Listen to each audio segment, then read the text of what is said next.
Hey, what's up, everyone? Welcome back to another episode of the Chill Out podcast. So I hope everyone is doing amazing. It's slowly getting into winter now. So it's actually really cold lately. I'm not even kidding. And I decided to treat myself after a very long week. I was going to go buy an iced matcha. So I go and the lady is literally like, "Are you sure you want that? Like, it's so cold." And she's like shivering. And I was like, "Yes, I want it. It tastes so good. I need it. It's like my treat for the week and I need it." Okay. So anyways, I'm literally freezing right now. I'm like sitting in my robe, trying to be all comfy and cozy and all of that. But yeah, anyways. So let me just set the scene, okay, for this week's episode. So I've been in a serious Vampire Diaries rabbit hole lately. Like the kind of like obsession where like every second of my day is spent scrolling through Stefan Salvatore fan accounts, quoting Damon's sharp one-liners. I'm totally kidding, by the way. Like, I'm literally just being dramatic. I'm literally working. But, you know, naturally, when you watch a show, you become like so invested in it. And all of a sudden, like your Pinterest account is literally flooded with images of the people in the show. And I've always been such a huge fan of the show. So I'm like rewatching it for like the 100th time. I was like such a fan in high school. I literally had posters of Damon and Stefan on my wall, okay, in my room. I'm not kidding.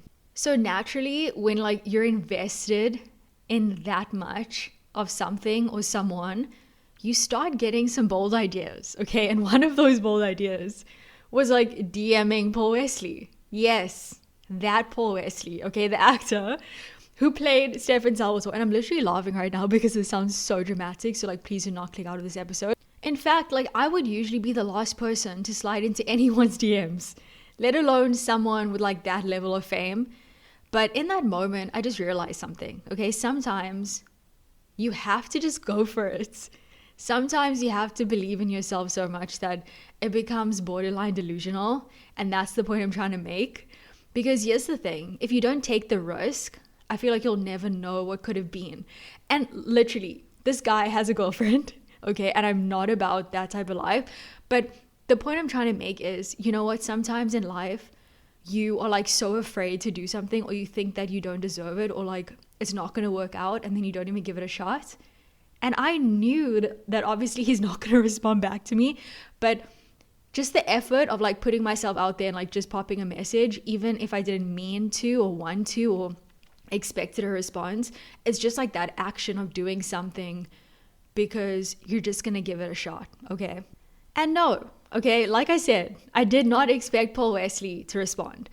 But like I said, the sheer act of like taking that leap reminded me of something so much bigger, like how powerful it is to step outside of your comfort zone, to like shut down your inner critic and believe, even if it feels like insane. So let's talk about this, okay? Let's dive into why sometimes you have to take the leap even when it feels totally irrational. How to silence that little inner voice in your head that tells you, no, you can't. And replace it with the kind of confidence that makes you say, why not? Okay, YOLO. So we've all been there. Thinking about doing something that like scares us, but then overthinking it to the point where we talk ourselves out of it. But the truth is, nothing ever happens if you don't just take that leap. And trust me, this doesn't just apply to like DMing Paul Wesley, okay? Which is a total, guys, I'm not that delusional, please, okay? I'm trying to bring across a bigger point here, okay? Although, let's be real, that felt like a personal win. Maybe it's like applying for that job that you think you're not qualified for. Maybe it's speaking up in the meeting, even if you don't feel like you have all the answers. Maybe it's hitting send on a creative project that you've been sitting on for months because you're so afraid of judgment. The point is, sometimes you kind of have to take action even when the odds feel stacked against you, even when your inner critic is saying, who do you think you are? Okay? Even when the rational part of your brain is screaming, this is crazy, Kelly. I get it. It feels scary. But the most life-changing moments happen when you push yourself to do the thing that scares you the most. And I feel like as a creative, or even if you're someone that is an overachiever, okay, and you're someone that likes to get things done, you have like a to-do list, some goals, and like you're a very driven person, sometimes it can still feel scary to like take the next step or make a decision or choose to change. But I feel like growth only happens like during that super uncomfortable, part of life.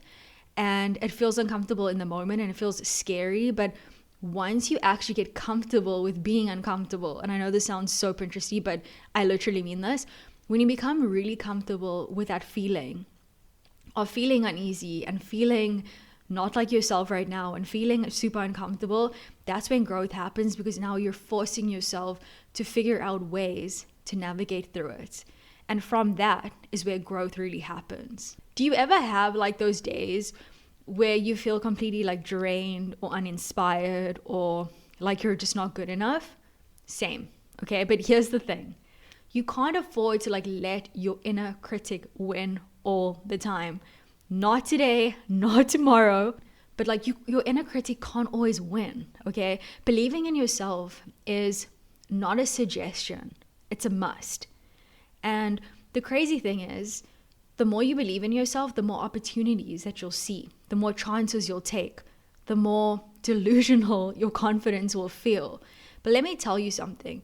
It's the good kind of delusion, the kind that propels you forward. So I was thinking about this concept the other day, right? The whole concept of people pleasing. And I've always been someone that has been like, oh my gosh, I've always been a people pleaser. I'm trying to work on it. It's such a bad thing. And I feel like people pleasing just gets a bad rep. And when I started thinking about it on a deeper level, I was like, you know what? Sometimes people pleasing can actually be your superpower, because it depends on the situation. It depends on the person that you're obviously, trying to please. And I find that especially in your career or in business or something that you're passionate about, if you have that feeling within yourself that you want to, prove to people that you can do it, you want to show them that you can do it, there's nothing wrong with that, because there's something about that drives you. Like, I know that I've been underestimated by like so many people. Like, people probably think whatever, or they don't think that I'm good enough for something. And I love proving people wrong. I love being the underdog, okay? I love surprising people in the best way, especially when you're underestimated, because it's almost like there's no expectation, so you're able to like level up and, raise the bar, show them what you're made of, prove them wrong.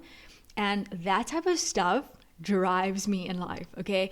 It pushes me through those really tough times when I don't feel good enough, when I don't feel like I'm worthy enough or capable enough. That drive just sustains me. It pushes me forward.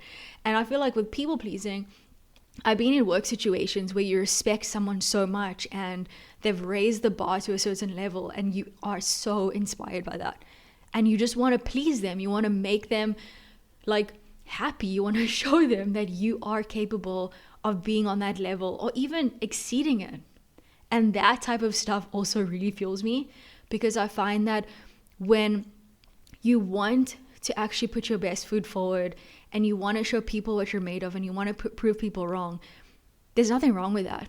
At least you're putting your energy into growing yourself, improving yourself, and pushing the boundaries. The thing is, you don't have to have everything figured out to believe in your potential. You just kind of need to start.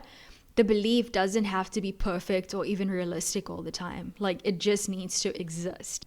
How many times have you hesitated because you didn't think you were good enough, ready enough, or skilled enough? How many opportunities have you missed simply because you thought, I'm actually not cut out for that? I'll tell you right now, and make sure that you're listening, okay, wherever you are, whether you're laying on the couch or in the car or you're in the bath right now and the phone is on the side, okay? I'm going to tell you right now, you are, okay? You just have to believe it like you actually mean it. And that's where the whole concept of like delusional confidence like plays its role, because sometimes you may not feel confident enough or not good enough, but then you kind of have to almost like brainwash yourself in a way. That sounds like so bad. But you have to almost like believe in yourself so much that it becomes delusional until you actually start believing in it. We all have that like inner voice, the one that tells us we're not good enough, not smart enough, not pretty enough, not talented enough. The one that like constantly points out our flaws and amplifies every mistake. Like, that really bad guy that you once dated. And let's be real, okay? That voice can be so loud. But guess what? It's also so wrong. Your inner critic is not your friend. It's your worst enemy, disguised as like a protective mechanism, okay? It's the voice that like holds you back from pursuing your dreams and doing the things that actually make you feel alive. But the truth is that voice is optional. You don't have to listen to it, okay? And I really want to share some really simple and like helpful ways for you to start like reframing your brain on like a daily basis and learning how to like silence that inner critic and literally tell it to go sleep.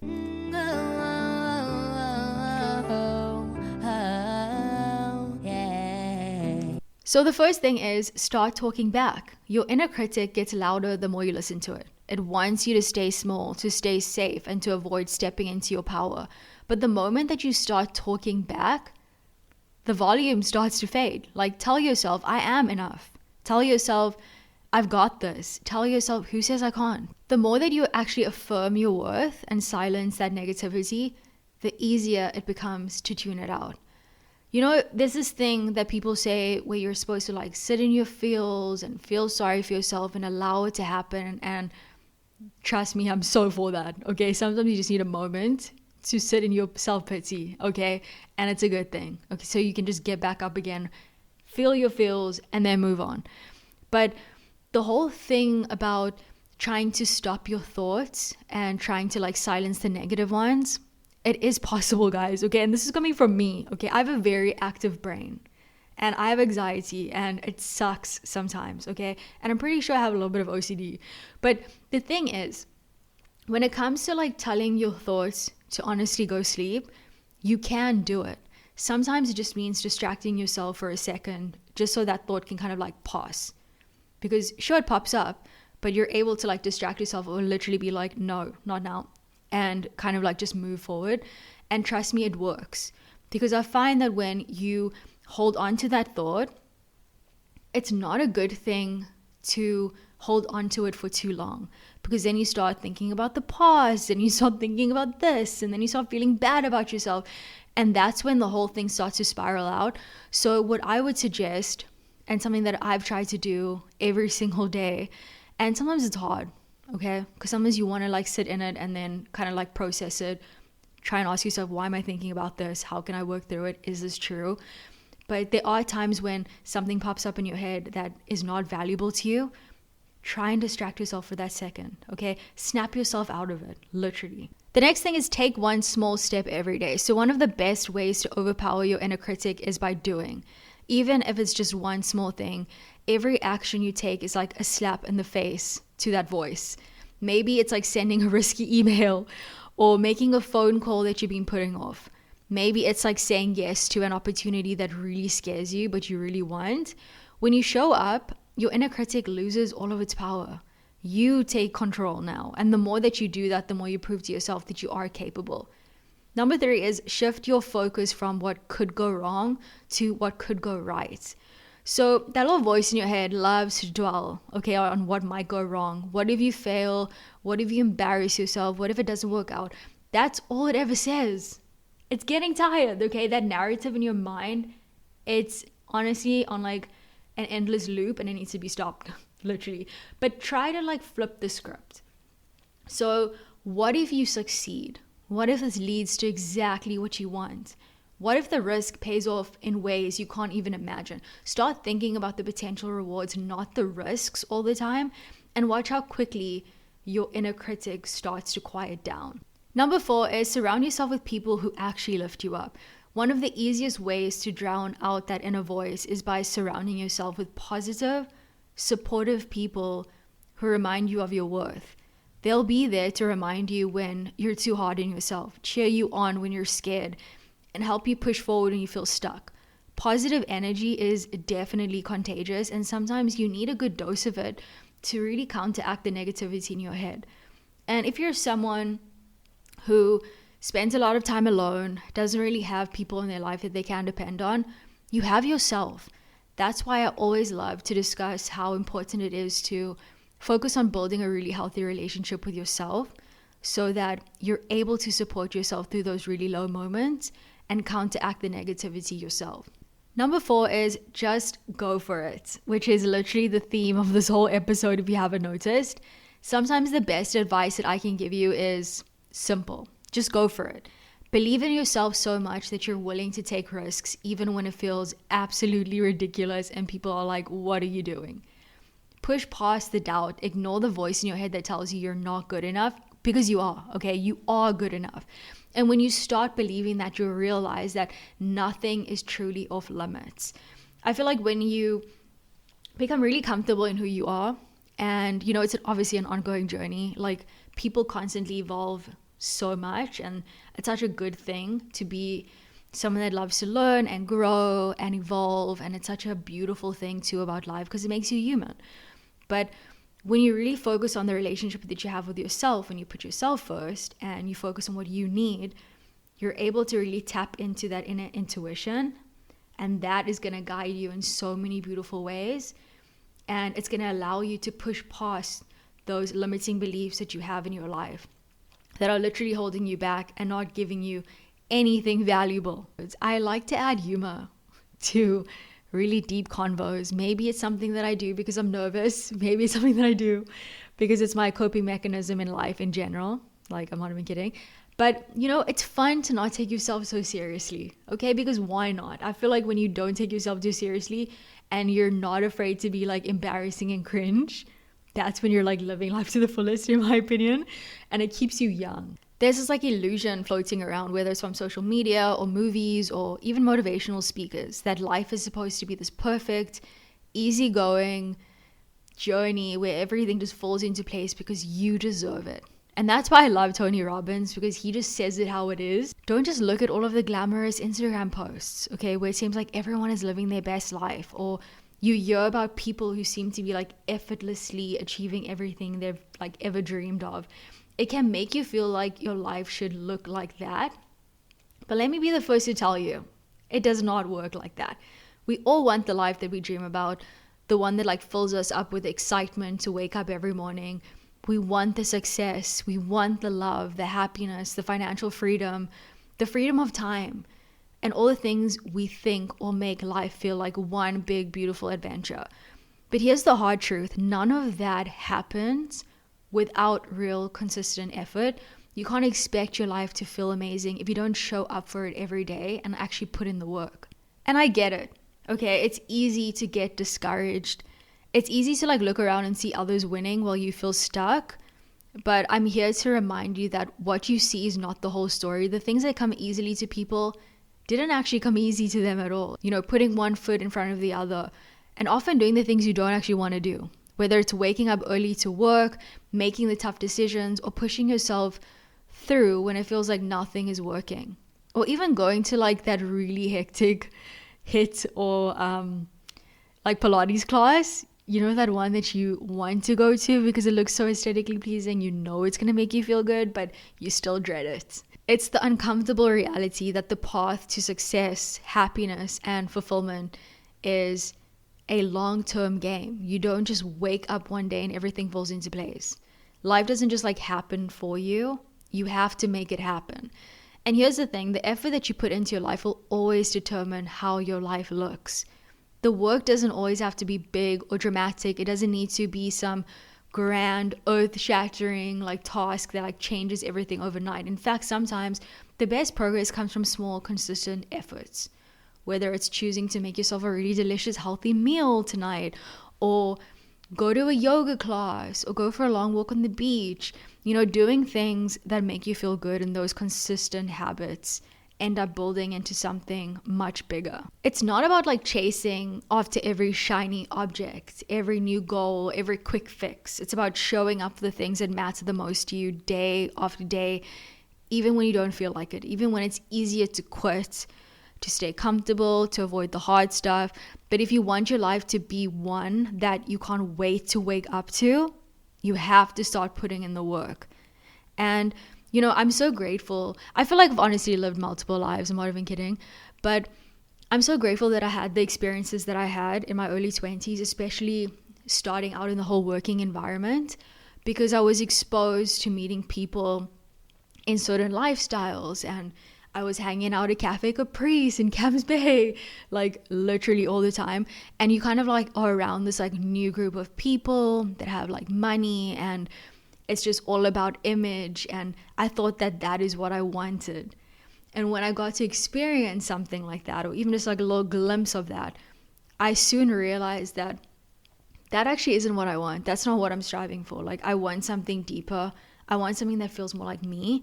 And I'm so grateful that I had those experiences, because sure, it's fun. Like, honestly, who doesn't love going out for drinks with your friends and the ocean is literally right there, and you're in Cafe Caprice, which is like, was such a huge, like, popular place back then. But that was a vibe. Okay, I'm not gonna lie. But it's not what I wanted when I was being around those types of people. I saw a lot of things that weren't really my vibe, and I'm really glad that I went through that, so that now I can be clear on actually what I want. We live in a culture that's obsessed with instant gratification. We want results now, whether it's like wanting to lose weight, build a business, get a promotion, or even find love. We often like expect that the path should be easy, that we should be able to get everything we want without much struggle. But here's the thing, when things come easy, you don't appreciate them as much. You don't learn the lessons. You don't grow. And growth comes from the challenges, the obstacles, the moments when it feels like everything is falling apart, but you keep pushing forward. Think about it. When have you ever learned something deeply and truly that didn't involve hard work or perseverance or a fair share of failure? It's often in the moments when everything seems impossible that you kind of discover your true strength. And those are the moments that I feel like really transform you. There's like been so many times when I've literally wanted to give up on YouTube. And it first started out as something that I wanted to do because I sort of felt lonely. And I've always enjoyed like YouTube and that whole vibe. And I'm literally on YouTube more than I watch TV. So it kind of like inspired me, and I love being creative, and I love talking about things that I want to talk about, or like making really fun videos. But there comes a time when you're looking at your views and you're like, why am I doing this? This is not going anywhere. And then I'd want to give up, and then I'd get like an odd comment on one of my videos, or someone would like pop me a DM about something that they gained from them. And then that kind of like fuels me to keep going, okay? Because it's actually impacting someone's life enough to let me know. And that is something that's so special. And that can be like 50 people saying that, or one person. But sometimes you just have to keep pushing if something truly matters to you and something truly makes you happy and fulfills you. And that's what YouTube does for me. So no matter what type of like superficial metrics you are trying to chase, make sure that at the core your intentions are true and it's something that you actually want to do. And this applies to anything in life, whether it's building a brand or starting a career. Make sure that you're doing it because you truly want to and because it makes you happy. It's tempting to get stuck in the mindset that if you just try a little harder, a little smarter, a little faster, you'll like reach that perfect life. But the truth is, no amount of effort is going to magically create a life that doesn't require work.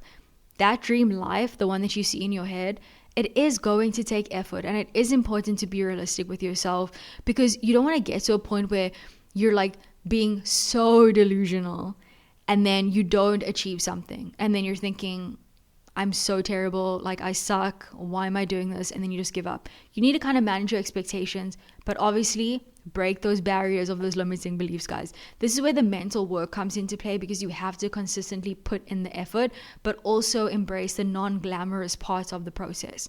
You'll have to sacrifice a lot. This means your time, your energy, and even your relationships. But remember, not everything that feels good in the moment is worth keeping. If you want to achieve your big goals, sometimes you have to let go of things that don't serve you. You'll have to make tough decisions along the way, but it is part of that journey. And there's been so many times when I'm like literally grinding on like editing a video or coming up with video scripts or working on my book or anything that I'm doing. And I know I have this goal in my mind. I have this plan that I want to achieve. And I know everyone else is like literally at a club, dancing the night away, having the best time of their lives and really being in the moment. And I'm sitting here at my desk on a Friday night grinding because I want to do something more. And sometimes you have to sacrifice those moments and, of course, have fun too. But what I'm trying to reiterate is that, success doesn't always come easy. And look, I'm not preaching here, okay? I don't like those people either. What I'm trying to share with you are things that I've learned in my 30 years of life. And like I said, I literally feel like I've lived multiple lives. I look back on certain experiences in my life and I'm like, I do not recognize that person, because I feel like I've evolved so much and I constantly am trying to push myself to learn. And I'm never afraid to be the dumbest person in the room, because I will ask those questions, and I don't care if it annoys you, but I will ask the question if I don't know what it means, because I want to learn, I want to know what's happening, and that's going to help me on my growth journey.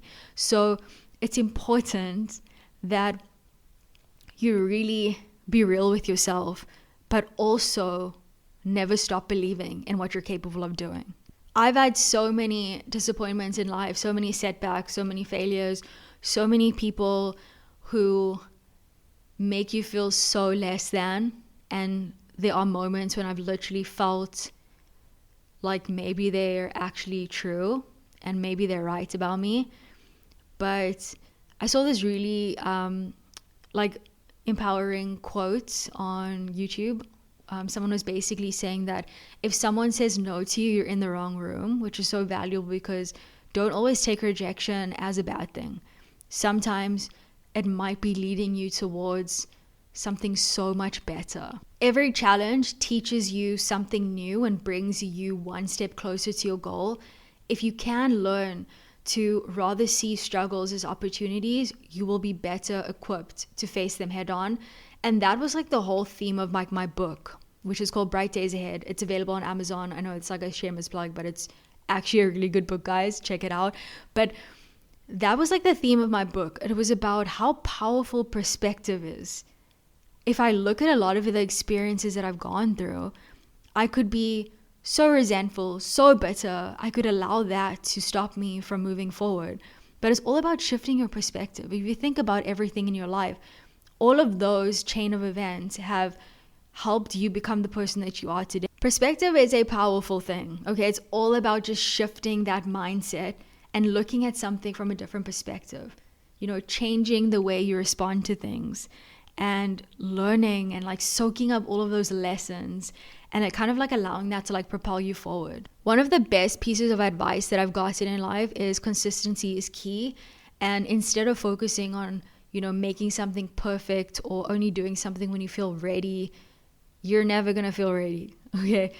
Showing up, even on the bad days, is what separates you from 99% of people. It separates the people that are dreamers from the people who are actually doers. It's really about pushing forward when you don't feel like it. It's about choosing growth over comfort. It's progress over stagnation, and the long-term vision over short-term distractions. In the end, you can't expect your life to be everything you want if you're not willing to actually put in the work to make it happen. If you don't take consistent action towards your goals, they will remain just that, okay? They'll just remain dreams or thoughts. It's actually the work, the grit, and the resilience that will actually create the life that you can't wait to wake up to. And that life does not need to be something that's socially acceptable or super flashy or only up to the standards of other people. It's the life that you want, that feels good for you, whatever that is. That can be a super simple life, that can be a super glamorous life. Whatever fulfills you truly, it's only going to come to you when you actually understand that you have to put in the work to get you to where you want to go. So to end off, embrace the grind. Show up for yourself, even when it's hard, especially when it's hard. Your dreams are not going to magically manifest.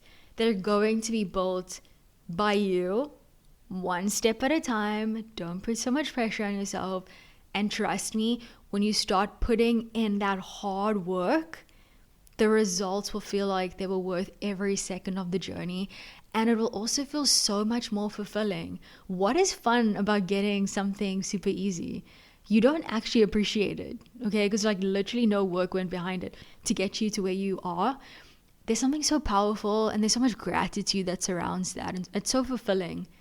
And now as I'm getting older, I'm starting to feel more appreciative of like the journey than the goal, because the journey and the process is that beautiful middle section where you really like figure out who you want to be, where you want to go, who you want to surround yourself with, what goals do you have for your life, and what makes you happy. So thank you guys so much for hanging out with me. As always, I love hanging out with you, and I hope you have an amazing week ahead. Happy Sunday. And also don't forget to follow and subscribe on Apple, Spotify, and Amazon Music. I notice that we get a lot of downloads, but we're not getting a lot of ratings. Take the time, rate the show. It makes me feel good, makes me feel validated. I'm just kidding, kind of not, but please show the show some love and definitely rate. And yeah, I love you so much, and I hope this episode was humorous, a little bit relatable, and also a little bit empowering, okay? Because I wouldn't be making these for you if I didn't believe that you're capable of creating the life that you really want. So just go for it. YOLO.